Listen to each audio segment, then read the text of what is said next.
Buenas tardes. Esta semana en Crónica Global Live abordaremos la situación de los presupuestos de la Generalitat, que siguen en stand-by, y la cuenta atrás para el inicio de la campaña electoral del 26J. Contamos con nosotros, con la coordinadora del área de política de Crónica Global, María Jesús Cañizares, y con el articulista Carlos Enric, de la columna No lo veo claro. Bienvenidos. Hola, ¿qué tal? Disparo a bocajarro. ¿Habrá presupuestos? ¿Cómo lo ves, María Jesús? Yo creo que ni lo saben los que los han elaborado, quiero decir, porque ahí hay un juego intrínseco de fuerzas entre Convergencia y Esquerra, y a su vez Esquerra con la CUP, que bueno, es un triángulo imposible, es un triángulo insostenible. Todos piensan en clave de partido, no en clave de gobierno, y entonces pues es muy difícil augurar lo que va a pasar. Todo ello teniendo en cuenta que de eso depende que haya adelanto electoral o no. Parece ser que Junqueras dice que no pasa nada porque se prorrogan los presupuestos del año pasado. Todo y que él comenta que es una pérdida de 1.100 millones de euros y es la ley más importante de toda la legislatura. Pero al mismo tiempo Convergencia está muy interesada en que Junqueras se estrelle para poder atribuirle ese fracaso y ellos también pues un poco salir salvados, que él pare el golpe y que ellos se puedan un poco lavar las manos respecto a un tema bastante serio. No sé hasta qué punto Junqueras va a aguantar esos guiños, esos gestos que les está haciendo continuamente a la CUP. Yo creo que hay mucho de inversión de futuro, de ver si se propician en un futuro pues una alianza de izquierdas, y yo creo que están jugando a eso, Esquerra. Si no, no lo entiendo. No sé cómo lo ves tú. Sí, no, la sensación que parece desde fuera es que están más preocupados por el futuro que por el presente de los presupuestos. Están más pensando en unas hipotéticas elecciones. Por el futuro de ellos mismos. Sí, no del país, claro. Es que yo creo que la gran diferencia es eso. Están preocupados Esquerra por el hecho de que si le interesa adelantar las elecciones para que Convergencia no le dé tiempo, o como se llame, no le dé tiempo a formarse. Convergencia, al revés, que está esperando no aprobarlo para que Esquerra baje y entonces ellos tener refuerzo. La CUP, que nunca sabemos a qué juega, un poco en todos lados y en ningún lado. Entonces, es un poco la sensación que has comentado, es decir, que estamos ante la ley más importante y si en la ley más importante ya no se ponen de acuerdo, no sé qué pasará con las otras. Bueno, no pasa nada porque no hay ninguna más. La última hora, de todas formas, es que ha habido reuniones. Sí, esta tarde mismo se han reunido miembros de Junts pel Sí y de la CUP y le han hecho una oferta nueva. No supone retirar el proyecto de ley que habían presentado, que habían anunciado, pero bueno, sobre la mesa estaba, por ejemplo, recuperar los impuestos que han sido suspendidos por el Tribunal Constitucional. Pero bueno, la CUP no está satisfecha con eso y ha acabado la reunión con los antisistema diciendo que mantiene su enmienda a la totalidad y que bueno, que de momento sigue el bloqueo. ¿Podemos considerar que le parece poca desobediencia a la CUP? ¿Le parece que Junts pel Sí está mostrando poca desobediencia? Yo creo que aquí el tema soberanista se está aparcando un poco, quiero decir. Yo creo que ahora la clave está en el tema fiscal. Yo creo que ahí es un tema muy importante. Un motivo de conflicto entre Convergencia y Esquerra. En su momento en los pasillos del Parlamento se decía, bueno, todo esto del IRPF, que si se sube o no se sube, que fue, digamos, el anuncio que hizo Junqueras a espaldas de Convergencia, que todo eso era para demostrar que algo se estaba haciendo, que algo se estaba trabajando en el gobierno, porque más allá de eso no hay. Yo creo que ahí está el meollo de la cuestión y yo creo que es un tema tan ideológico que ahí Convergencia y Esquerra nunca se van a poner de acuerdo, y Esquerra y la CUP parece ser que a lo mejor podrían llegar a un entendimiento, pero hoy se hablaba, por ejemplo, de hacer una introducción, una política fiscal, pero con la ley de acompañamiento, porque para no tocar unos presupuestos que son realistas y que bueno, que no tienen por qué verse perjudicados. Es un encaje de bolillos que de cara al ciudadano es imposible explicar. Carlas, menudo negocio ha hecho Artur Mas, ¿no? Sí. Desde que cogió el partido y prácticamente el gobierno, se ha cargado la coalición, se está cargando el partido que tiene que renovarse, se ha autoinmolado él prácticamente en el pacto. Y aquí estamos sin presupuestos. Vaya negocio, ¿no? Sí, hay un detalle que para mí es muy importante. Siempre hablamos de las puertas giratorias. Por ejemplo, fijémonos que a Artur Mas nadie le ha ofrecido nada. Quiero decir, ¿qué sensación tiene fuera de la política? Que es una persona incapaz de gestionar. O que quiere volver. O que Sí, nunca pero- se ha ido. O que nunca se ha ido, que es la otra. Es decir, pero un poco la sensación es esa, que ha dejado el huerto peor de lo que estaba, mucho peor. Ya no hablamos de su partido, ex partido, como se llame, sino un poco en general la política catalana. Porque aunque en su salida se hubiera pactado con la CUP por un tema claramente soberanista, porque es el único punto en común que tienen, ha quedado claro en estos meses que hasta un soberanista, no precisamente despistado como Puigdemont, parece que se da cuenta de que no es el camino, porque precisamente los 18 meses famosos, que ahora deben quedar 15 o 14, Sí. a este paso, ya lo insinuó hace unas semanas, no son el objetivo final. Y cuando se ponen a hacer política, o deberían ponerse a hacer política de verdad, son incapaces de llegar a un solo pacto, que no sean pactos como el soberanista en su momento para ponerles en el poder, que no hayan sido pactos un poco, digamos, figurados o fantasiosos. Con lo cual la sensación muchas veces es que han tocado poder y ahora todo vale. Todo vale para mantenerlo, ¿quieres decir? Obviamente, Claro, claro. es como si fuera un pacto contra natura. Sí que es Correcto. verdad que están de acuerdo en el tema de la independencia, pero ya está. Es que además lo evidencia constantemente.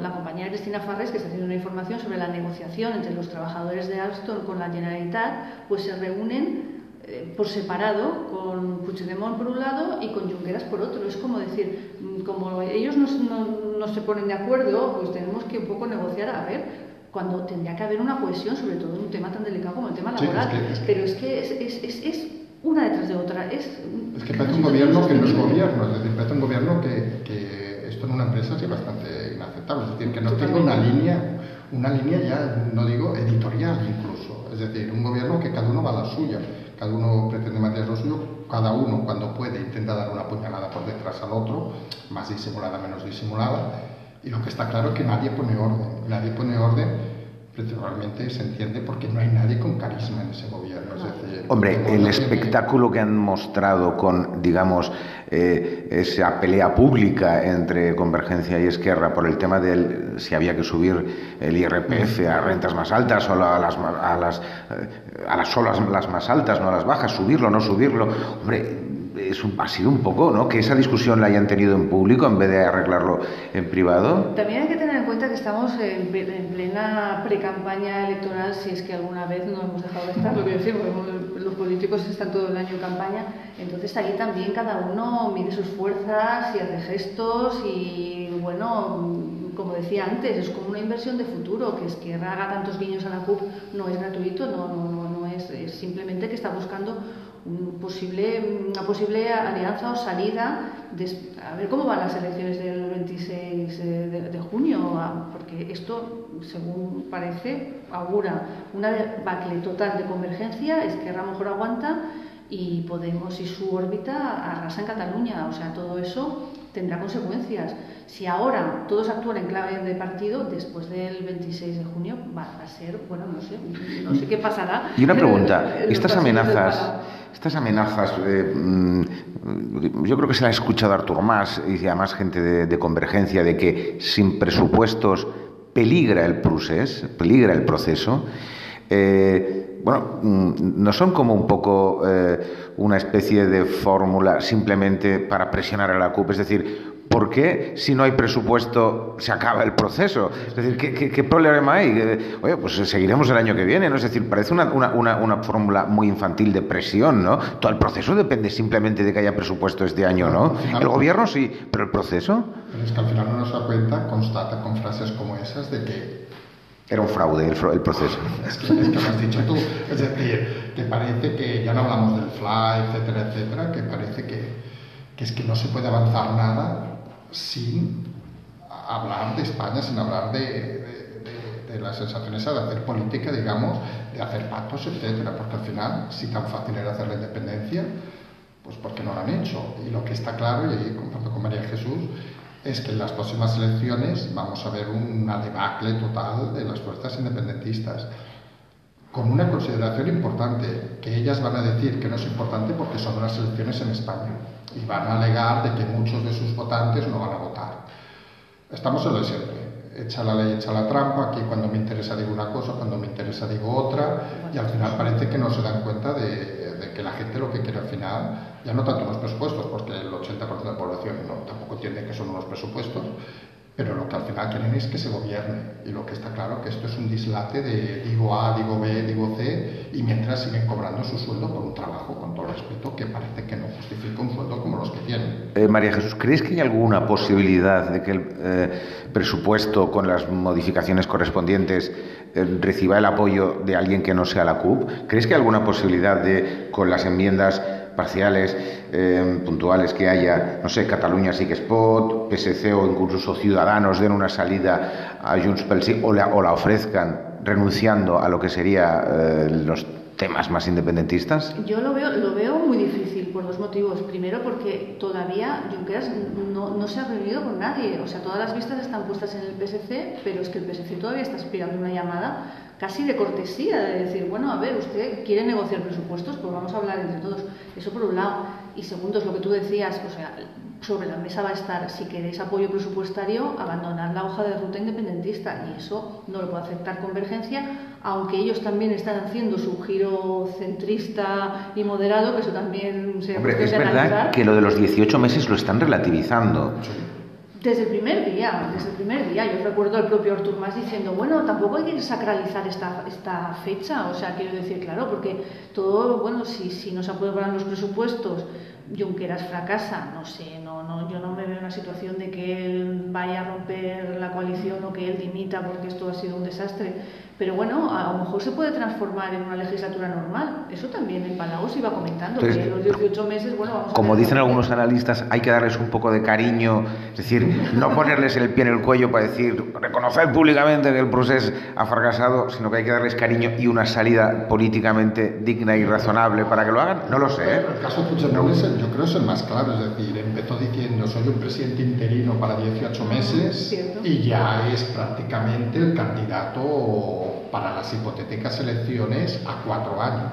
Es decir, que volvemos a lo de antes, es decir, hay un cariño excesivo, para mi gusto, de algún tipo de político a cobrar de lo público. Es decir, entonces, como el mismo Artur Mas, que no hay manera de que vuelva a la empresa privada, seguramente porque nadie le ofrece nada, que es lo que decíamos, pero es que no hay manera. Bueno, Grifus no decía que se lo sí, pero hasta Grifus lo desmintió, aquello de enviarlo a Canadá.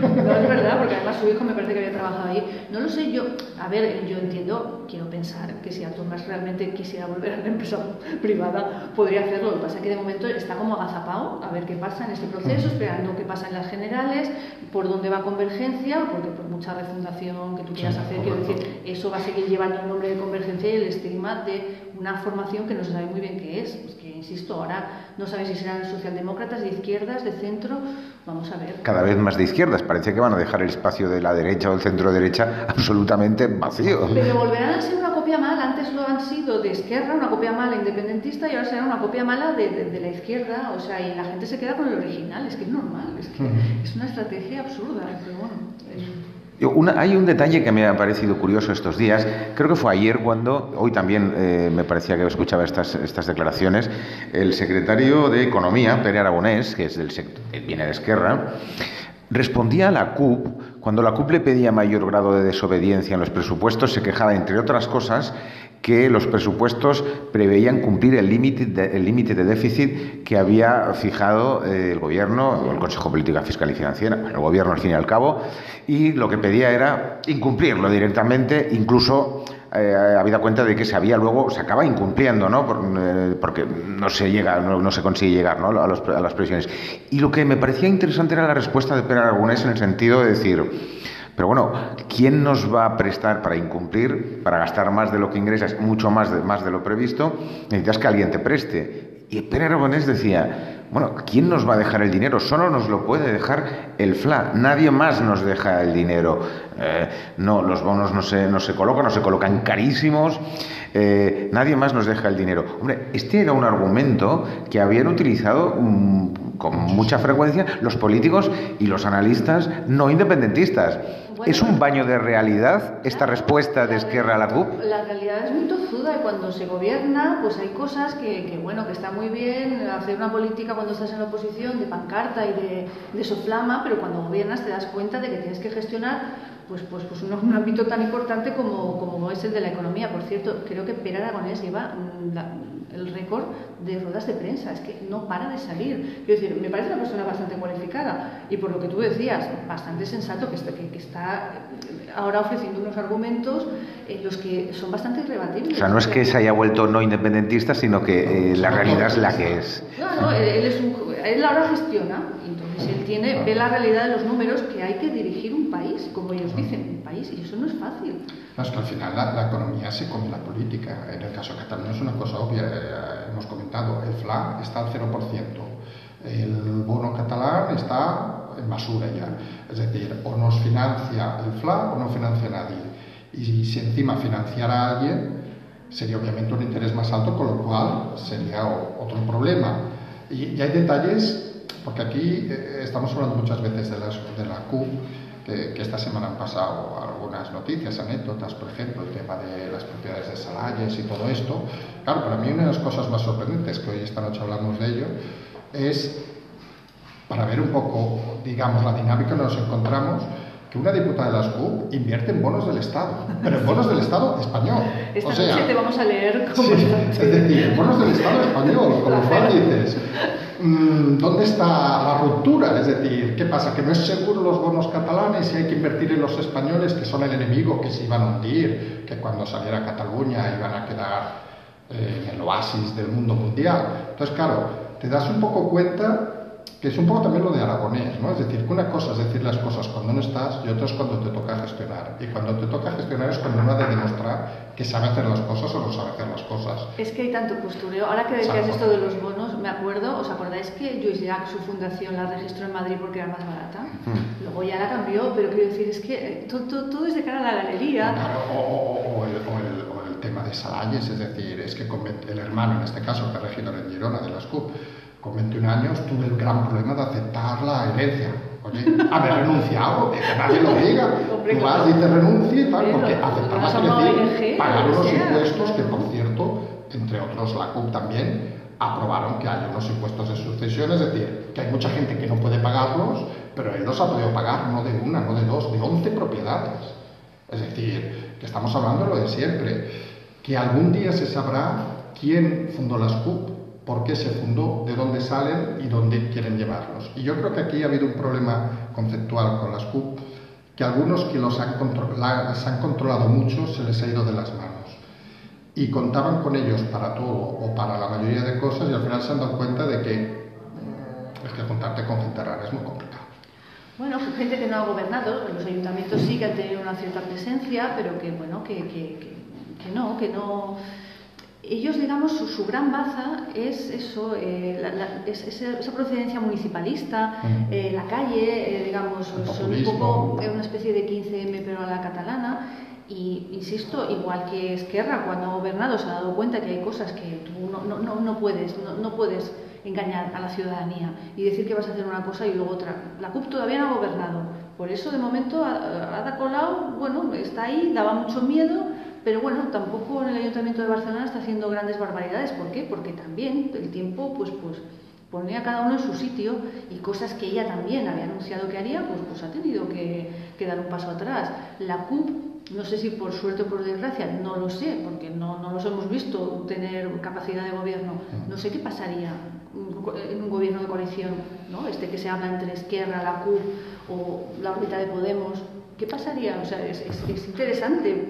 Hay voces cerca dentro de la CUP, por lo que se lee en los últimos días, incluso en los debates internos, que hablaban de la posibilidad de no presentarse en las próximas elecciones al Parlamento, cuando sean estas. Están incluso incómodas, ¿no? Da la sensación de que están incómodas en este nivel institucional ya más o menos alto, ¿no? Como es el Parlamento. No saben muy bien... Es que no saben qué quieren en la vida. Es que al final es un tema social, es decir... No, yo es que parto de la base de que si tú quieres hacer la revolución, haces la revolución, pero no dentro del sistema. Yo tengo esta teoría. Tú no puedes ser diputado siguiendo unas reglas del juego y luego saltarte esas reglas del juego cuando a ti te conviene. Pues no, si quieres hacer la revolución... no es que esté llamando aquí al desorden callejero ni nada de eso, pero es que me parece, pues eso, estás cobrando un sueldo, tú tienes tus bonos, tus propiedades, tu propiedad privada, si es que es normal. Es que, a ver, es digamos, pues lo que la sociedad ha pactado que tiene que ser así, unas normas mínimas de convivencia. Ahora, que cuando a ti resulta que no te gusta, llamas a la desobediencia y a incumplir las leyes, pues no pues primero dando ejemplo. Para la cerrar, mayoría no ha votado eso, tú no tienes mayoría. Para ir cerrando este tema de los presupuestos, se acaban los plazos, si no me equivoco, la semana que viene. Digamos, ya es el pleno en el cual hay que afrontar la cuestión de los presupuestos. Así es, por eso están, digamos, ahora en tiempo de descuento intentando negociar hasta el último momento, al menos que la CUP deje que se sigan debatiendo en el Parlamento, quiere decir que retire esa enmienda y que luego en fase de comisión pues ya se vaya negociando un punto u otro, pero claro, si hay un bloqueo la semana que viene, se acabó, ya no hay presupuesto. No, pero lo más probable que parece que la sensación es que no se va a tomar ninguna decisión antes de las elecciones de España. Es decir, un poco por concepto, están todos pendientes de cómo van a ir y van a intentar, lo que has comentado, yo creo que la CUP retirará en el último momento el tema, no para aprobarlo, sino para un poco dar más margen. Y la semana siguiente de las elecciones es cuando, depende de los resultados, van a plantear una cosa u otra. Y ahí va a depender mucho de las expectativas que tenga en este caso Esquerra. Esa es tu apuesta. La apuesta, yo la tengo clara, Esquerra quiere desprenderse de Puigdemont porque no hace nada. Vale, pues, bueno, y con esto damos pie para hablar un poquito y dejar, no alargarnos demasiado, pero sí me gustaría, teniendo como os tenemos en esta semana, esta oportunidad, hablar un poco de las elecciones generales del 26J. Estamos a punto ya de empezar la campaña electoral, otra campaña electoral, unos meses después. ¿Cómo están las cosas? Parece que las encuestas apuntan pequeños cambios, pero no demasiados. Algunas sí dicen que Podemos se acerca un poco al PSOE. No está claro que PP y Ciudadanos puedan sumar en cualquier caso. Es decir, volvemos a estar un poco como estábamos. Yo creo que la clave aquí va a ser la participación. Es decir, a menos participación, más opciones de un pacto PP-Ciudadanos, que es donde van los tiros. A más participación, menos opciones. Entonces, la clave va a ser la participación. Hacemos unas elecciones en junio, que ahora no quiero tirar de memoria, pero creo que no es un mes habitual donde se han hecho elecciones, donde gente ya ha empezado las vacaciones, donde gente, para recordarlo, ya son los días que se acaban los colegios, es decir, que mucha gente asocia vacaciones con colegio, por lo cual sean muchos incentivos para que sean unas elecciones con una participación de 3 o 4 puntos menos que las anteriores. Con 3 o 4 puntos menos, con la misma distribución de votos, Ciudadanos y PP tienen mayoría. ¿Cómo lo ves? No, yo el análisis que más o menos he ido leyendo y creo que es bastante acertado, es decir, es eso, parece ser que el PSOE no está en disposición de volver a repetir la jugada, de hacer un frente al margen de la lista más votada. También es verdad que el señor Pedro Sánchez se va contradiciendo un poquito y cuando un día dice no habrá terceras elecciones y va a haber gobierno sí o sí, parecía que daba a entender en el Círculo de Economía, en las jornadas de Sitges, que es que podía abstenerse de la investidura de Rajoy, si es que era el ganador. Todo apuntaba a eso, pero al día siguiente dijo que no estaba dispuesto a abstenerse para que Rajoy fuera investido. No lo También sé, es complicado que te definas, no sé cómo lo veis. Porque hay el eterno debate de que, si los partidos deben definir su preferencia a la hora de pactar antes de presentarse a las elecciones, pero eso de alguna forma quizá les resta una cierta independencia antes y les ata de manos para negociar después de las elecciones, ¿no? Sí, Definirte... Las elecciones vienen por ahí, lo que pasa que es verdad que a nivel interno se ve que en el PSOE lo están comentando por cuestión de responsabilidad. Tendrían que facilitar la investidura de Rajoy si es que gana, insisto, porque mételo a saber, a lo mejor, no sé, Podemos e Izquierda Unida, vamos a ver un poco, las encuestas les dan como un subidón y un sorpaso bastante previsible con PSOE, o sea que ahí, no sé, yo veo difícil que Rajoy no sea investido si es la lista, si consigue... Sí, no, porque al final te das cuenta que sociológicamente España siempre ha salido desde centro-izquierda, sociológicamente la mayoría. Entonces, y ahí se habla o no se habla, hay siempre dos bandos, es decir, quien vota derecha, quien vota izquierda, y luego están los que están en medio que a veces votan una cosa u otra. Con lo cual, cuanto más te decantas, en el caso del PSOE, hacia la izquierda, un poco lo que decíamos del voto útil. Si eres del PSOE llegando a la izquierda, votas a Podemos o Izquierda Unida, con lo cual por allí no ganas. El PSOE para sumar tiene que tender hacia el centro. El PP también, es decir, si va hacia la derecha no gana, tiene que tender hacia el centro. El PSOE, el PP de todas formas ha tenido la ventaja de haber unificado toda la derecha y de que no ha tenido durante mucho tiempo, y sí, en principio sin tenerlo, nadie que le pueda comer el voto por el lado más derecho. Y en cambio el PSOE sí que ha tenido el problema de que se le ha dividido el voto al tener gente más en la izquierda. Lo que más a la derecha del PP es residual ahora mismo. Pero por lo que tú decías, que el PSOE, claro, se ha tenido que centrar, pero claro, al centrarse y pactar con Ciudadanos, por así decirlo, no sé si eso le va a pasar factura. Quiero decir, habrá votantes del PSOE que hubiera preferido la alianza con Podemos. Yo pienso que los extremos en España son porcentajes mínimos. Lo mismo que pasa en Cataluña, por ejemplo, con las CUP, que el momento que radicaliza su discurso nunca va a volver a ver los porcentajes que tuvo en las últimas elecciones la CUP. Es decir, el momento que cualquiera en este país radicaliza, pierde votos porque la gente tiene tendencia. Bueno, pero eso es un poco discutible, ¿eh? Porque digamos las dos formaciones que más han suavizado el discurso, que serían el PSOE y Ciudadanos quizá, no parece que vayan a ser los más beneficiados de las nuevas elecciones. Parece que el PP aguanta con fuerza y Izquierda Unida Podemos parece que aguantan también, es decir... Sí, pero tienen sus sedes, pero claro, aquí al final nos vamos a los porcentajes de participación. Es decir, ¿cuál es el votante? Una es que a veces se ocupa menos, es ¿cuál es el votante más fiel? Es decir, el votante que siempre va, llueva, nieva, etcétera. Por tendencia es el socialdemócrata, la derecha, más que la izquierda, por tendencia. Entonces, ¿qué pasa? En el momento que tenemos unas elecciones con menos votantes, siempre tiende a tener más votos o más representación los partidos más de centro-derecha. Y luego también el tema del voto oculto, que siempre lo hemos atribuido al PP, quizás porque estamos en Cataluña y aquí es evidente, pero por lo visto el PSOE también tiene un voto oculto. Sí. Quiero decir que ahora hay mucho, digamos, progre, entre comillas, que parece ser que ahora se impera votar a Podemos y no al PSOE, cuando toda la vida pues a lo mejor pertenecía a ese espectro ideológico. Es interesante, yo creo que está todo muy abierto, pero coincido con vosotros, yo creo que muchas diferencias no habrá. No, lo otro que yo creo que es súper interesante es dónde ha quedado Ciudadanos. Quiero decir, Ciudadanos hablamos hace 6 meses de que podría ser incluso una alternativa, se había barajado al poder. Que podía ganar, es verdad. Y realmente parece que ha habido se ha desinflado, es decir, tendrá lo que tenga, pactará seguramente si es necesario con el PP, pero parece que acabará siendo otro partido, llamémosle bisagra, no tendrá fuerza por sí mismo para sustituir obviamente al PP, tampoco al PSOE, es decir, y es un fenómeno que quizá, yo no sé si se han estrellado, si es la palabra correcta, tan rápidamente. Se habían puesto unas expectativas demasiado altas. Bueno, es que las encuestas, había encuestas que le daban unas expectativas muy altas, pero quizá es que estamos en un momento en el que esta equidistancia, por ejemplo, yo la comparo mucho siempre Ciudadanos con Convergencia. Esto de soy liberal en lo económico y social, en las políticas, ¿no?, el estado del bienestar. Falta de claridad. Sí, exacto. O sea, pero yo creo que la gente quiere algo más contundente. Entonces, estás contradiciendo un poco también quizá aquí al compañero Carlos Enrique cuando decía que los extremos, claro, es que irse al centro, ¿qué es el centro al final? ¿No? El centro es una falta de definición, ¿no? No, el centro no, o sea, pero es que yo no creo que la política ciudadana sea el centro. Yo que soy crítico con ellos, aunque a veces no lo puede parecer. Socialmente yo creo que está más allá incluso a veces que el PSOE, en la parte social, de izquierda.